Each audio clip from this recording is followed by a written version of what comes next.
Saudara-saudari terkasih di dalam Tuhan Yesus Kristus. Shalom, salam sejahtera dan berkah dalam. Kami, di Pendalaman Iman Katolik Online, menyadari di antara kita semua umat seiman dalam Tuhan Yesus Kristus. Banyak yang tidak sempat ataupun kurang tertarik untuk membaca Alkitab, maka dari itu kami memberikan rangkuman intisari isi masing-masing kitab per kitab dari Alkitab sesuai judul yang tertera di bawah ini. Maka diharapkan kita dapat memahami isi dalam masing-masing kitab tersebut. Selamat menyimak. Surat Paulus kepada jemaat di Roma. Tontonlah video yang pertama di mana kami menggali siapa Paulus, mengapa dia menulis surat ini, dan di mana kami menggali gagasan-gagasan utama dari pasal 1 hingga 4, bahwa semua manusia terbelenggu tanpa harapan dalam dosa dan perlu diselamatkan. Bahwa penyelamatan ini tidak akan terjadi dengan manusia berusaha menaati hukum Taurat, melainkan karakter kebenaran Allah lah yang telah menggerakkan dia untuk menyelamatkan dunia melalui kematian dan kebangkitan Yesus. Sehingga dia dapat membentuk keluarga multi etnis Abraham berdasarkan iman sebagai umatnya. Sekarang, dalam 3 bagian lainnya dari surat kepada jemaat di Roma, Paulus akan lebih lanjut mengembangkan gagasan-gagasan ini. Jadi ingatlah penjelasan Paulus tentang konsep dibenarkan oleh iman. Ketika orang-orang percaya kematian dan kebangkitan Yesus diperuntukkan bagi mereka, mereka diberikan status yang baru, hak untuk berada dengan Allah, ditempatkan pada keluarga yang baru, umat perjanjian Abraham. Dan mereka diberikan masa depan yang baru, harapan untuk hidup yang diubahkan. Sekarang Paulus ingin menunjukkan kepada kita bagaimana kenyataan ini hendaknya membentuk kembali setiap bagian keberadaan kita. Karena dengan menjadi bagian keluarga ini, berarti menjadi bagian dari manusia baru yang diciptakan Allah melalui Yesus dan Roh Kudus. Jadi Paulus kembali kepada karakter manusia pertama di kisah Alkitab, Adam. Arti namanya adalah manusia. Dan Adam persis seperti semua manusia setelahnya yang telah memilih dosa dan keegoisan.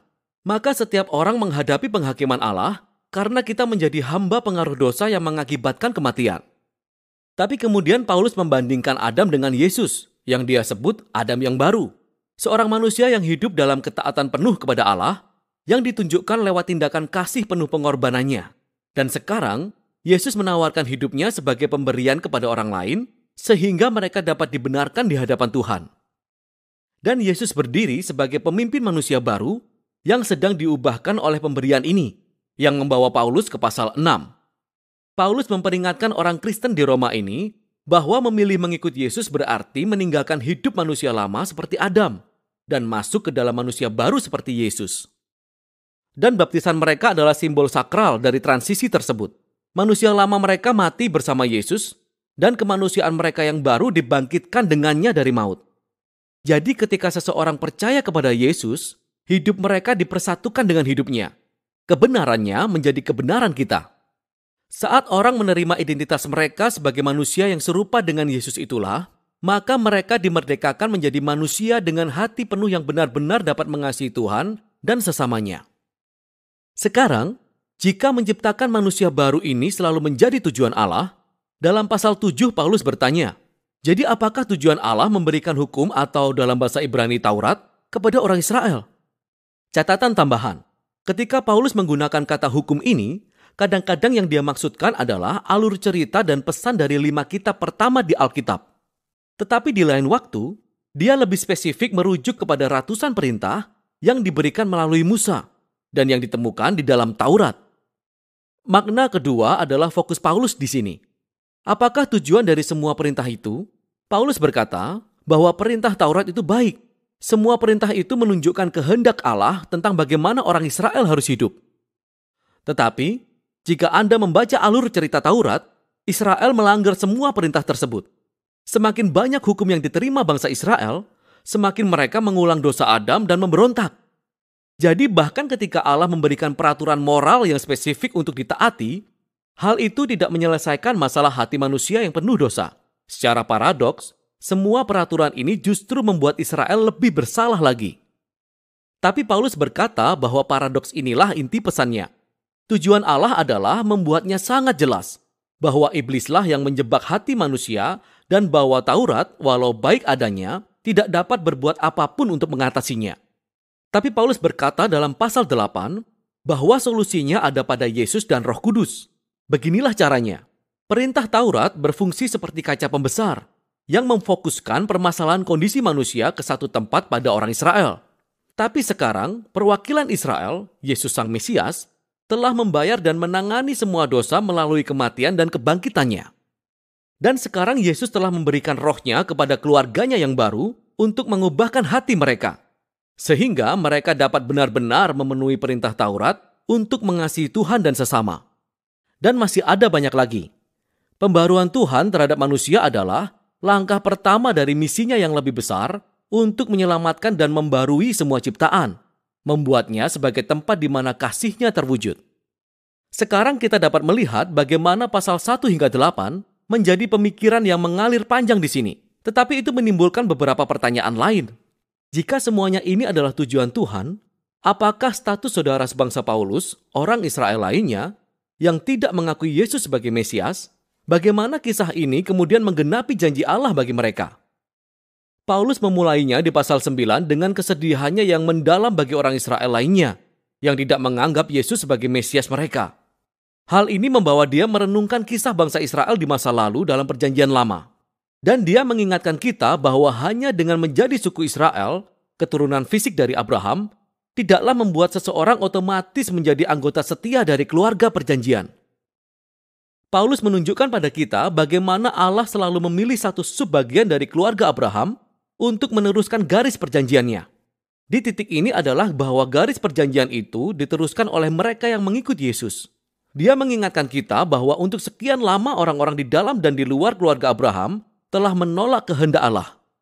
Dia mengingatkan kita akan kisah orang Israel dengan anak lembu emas dan pemberontakan Fir'aun.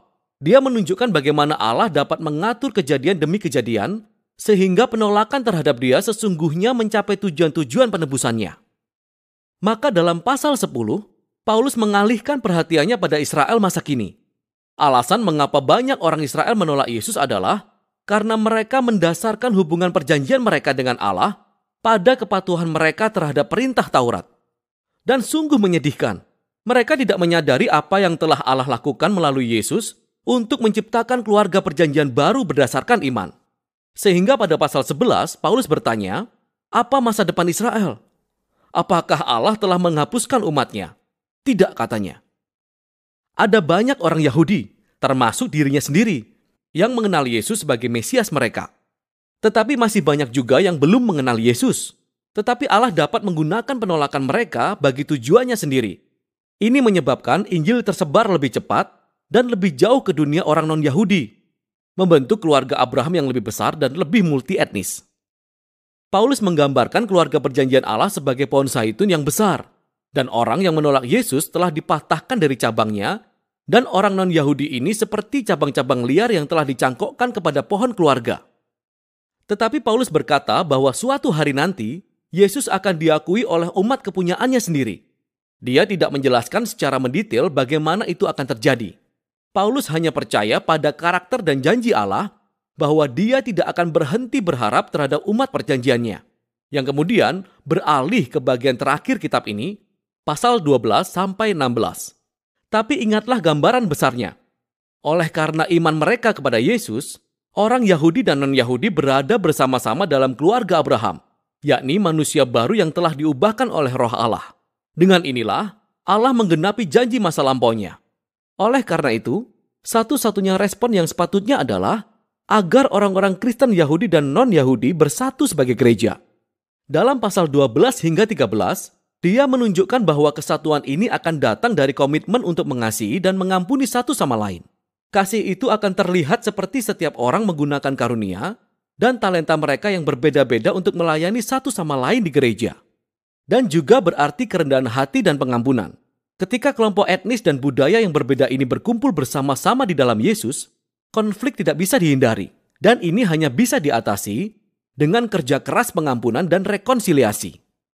Beginilah cara mereka menunjukkan kebajikan Kristen yang terbesar, yaitu kasih, yang menggenapi perintah terbesar Taurat untuk mengasihi Tuhan dan sesama seperti dirimu sendiri.